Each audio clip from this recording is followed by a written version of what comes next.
Hello everyone, nandito po tayo ngayon sa onion farm ni Sir Arnel Mungka ng Barangay Pesa, Bungaba, Nueva Ecija. Bale, ayan po, pinadadamuhan yung kanyang sibuyas.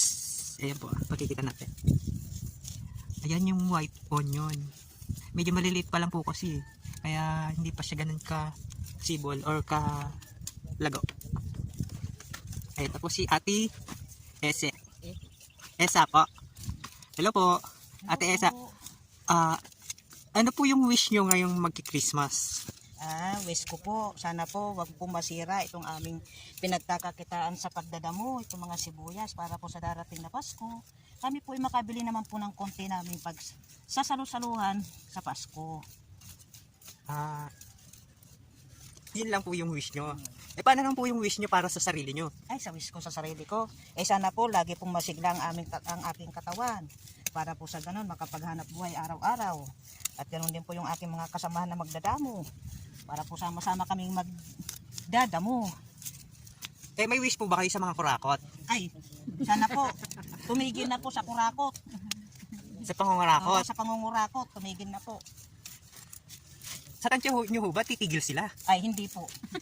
Hindi po sila titigil kasi po yung po ang gustong-gusto ni Satanas na gawin po nila. Yun ang pinaka... Yung mangurakot.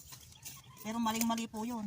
Yun nga ho. Kasi mga mamayang Pilipino ang nahihirapan. Po. Tulad yung mga issue na sa flood control. Kaya dapat po sana magkaroon po sila ng pag-ibig sa kapwa. Parang alanganin. Parang alanganin yung kanilang pan. Parang, di ba tagal-tagal na silang nag-investigation dun sa Senado. Hanggang ngayon wala naman silang napapakulong. Wala nga. Kasi baka mukha atang pasangkot yung mga kwan dyan. Yun nga ho. Sa pangungurakot. Para sana ho, pag anihan, huwag naman na sana ho mag-import. Hindi naman na siguro. Nasa market po ngayon, import yung... Ngayon, ala pa tayong inaani. Ngayon po, ngayon lang po yun. Pero pagdating po sa anihan, hindi naman po na kinukunan yung import na yan. Yun nga ho. Kasi sana mas panigan naman ng government yung mga onion farmers o kaya local farmers para kumita naman kahit papano.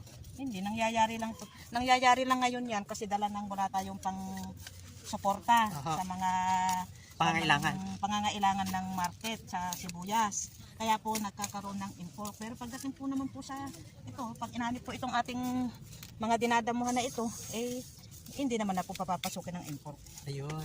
Yun nga po sana ang mangyari para kumita lahat ng magsasaka. Pati nagkatrabaho din sa bukid. Kasi pag mataas po yung presyo ng sibuyas, mataas din yung magiging upa ng nagtatrabaho. Oo.